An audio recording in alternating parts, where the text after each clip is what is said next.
어떤 기준으로 얘네가 상위 노출을 시켜. 근데 네이버 이제 컨퍼런스에서 어떤 자료를 발표했냐면 네이버가 원하는 것도 그거잖아. 가게 대표 사진들을 설정하잖아. 여기 대표 사진은 첫 번째는 기준이 가장 좋아. 그냥 키워드가 큰 키워드를 내가 잡고 싶다. 그래서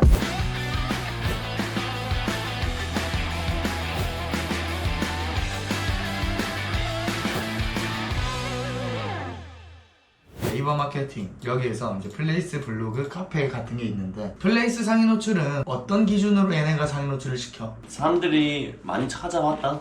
많이 관심을 가진다? 인기도로 판단을 하지. 인기도에는 뭐 트래픽 얼마나 검색을 하는지, 그 다음에 리뷰가 얼마나 작성이 되는지, 이제 내비게이션에 얼마나 많이 찍고 가는지, 저장하기를 얼마나 많이 하는지, 스마트 콜을 얼마나 많이 거는지 이런 게 등등이 있거든. 그렇다면 이제 인기도를 높여주면 된단 말이야. 그럼 우리가 여기서 할 수 있는 것들이 뭐지? 할 수 있는 것?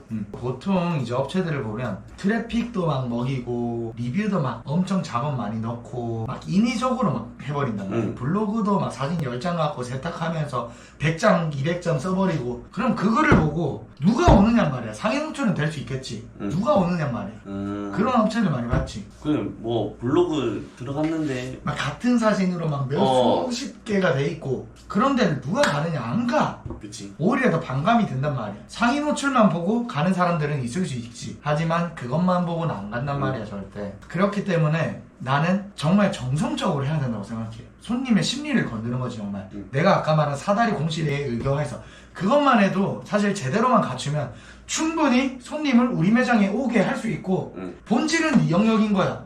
거기에서 나는 물레방아를 조금 굴려줄 뿐이지 결국에 네가 마중물을 부어서 물레방아가 계속 돌게 해야 된다는 거지. 알았어. 근데 내가 말했던 처음에는 너무 돈 생각하지 말고 여기저기 다 퍼줘라고 한 게 물레방아를 처음 돌리기 위해서는 많은 물이 필요해.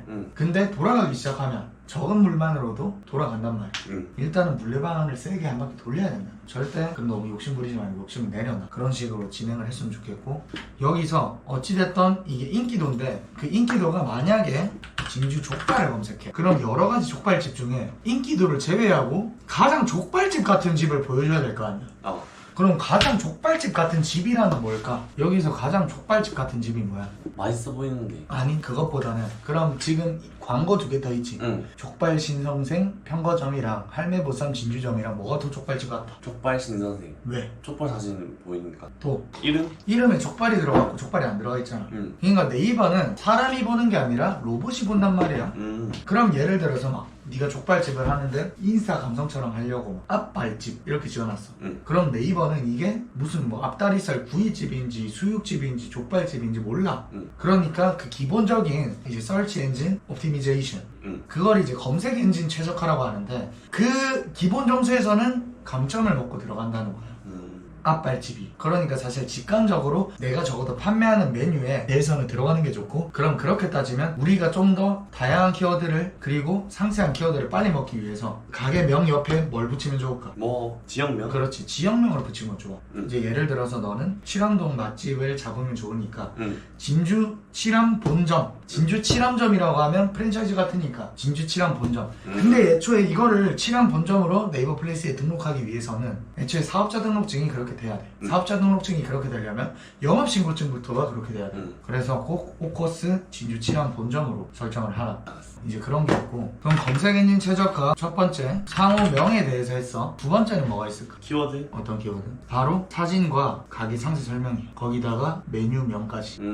이게 정말 중요하단 말이야. 가게 상세 설명이나 메뉴명이나 메뉴 사진에도 족발집이라면 족발에 관련된 단어 어떤 것들이 있을까? 족발, 물족발, 냉채족발, 뭐 냉채족발, 막국수, 맛있다, 심지어는 주차, 예약, 서비스, 이벤트, 구수하다, 쫀득쫀득하다 등등 그런 단어들이 있는데 이게 이제 조금 어려운 말로 하면 텍스트 마이닝이라고 하거든. 이 텍스트 마이닝이 한 단어 안에 이제 연관 키워드를 의미해. 그러니까 우리가 아는 연관 키워드보다 좀 더 넓은 개념인 거지. 근데 네이버 이제 컨퍼런스에서 어떤 자료를 발표했냐면 맛집 키워드가 있으면 맛있다라는 단어에도 점수가 들어가. 맛있다는 0.3점, 쫀득쫀득은 뭐 0.4점 이런 식으로 우리가 그 점수를 정확히 알지 못하지만 그런 거를 점수를 매긴다는 거야. 그러면 그런 키워드를 많이 쓰면 쓸수록 어떻게 해? 점수가 높아지겠지. 근데 가만히 생각해보면 그런 연관 키워드가 다양하고 많을수록 글이 어떻겠어? 좋겠지. 글이 풍부해지는 거야. 맛의 표현도 풍부해지고 이 가게에 대한 정보가 가득가득 들어있게 돼. 네이버가 원하는 것도 그거잖아. 사장들이 아니면 소비자들이 많은 정보들을 원할 거니까. 그래서 그런 부분을 가게 상세 설명에 잘 녹여줘야 됩니다. 그 다음에 이제 가게 대표 사진들을 설정하잖아. 여기 대표 사진에는 첫 번째는 이제 릴스 같은 거, 짧은 쇼폼 영상을 하나 만들어서 해주는 게 가장 좋아. 왜? 조금이라도 우리 플레이스에 더 머물게 만드는 게 또 인기도의 측정 방법 중에 하나거든. 근데 이렇게 사진은 빨리빨리 넘기잖아. 그럼 넘어갈 확률이 높은데 당장 10초, 15초 동영상이라도 템포에 맞춰서 빨리빨리 전환되는 그런 영상을 만들어 놓으면 조금이라도 더 있는다는 거지. 그러면 다른 데보다 이점이 있을 수밖에 없다는 거지. 그 영상도 내가 만들어 줄게. 걱정하지 마. 이 정도가 해놓으면 이제 검색 엔진 제작하면 끝났다고 보면 돼. 그럼 이제 블로그 체험단 또는 이제 기자단으로 넘어가면 되는데 체험단은 뭐고 기자단은 뭘까? 체험단은 먹어보고 블로그 써주는 사람?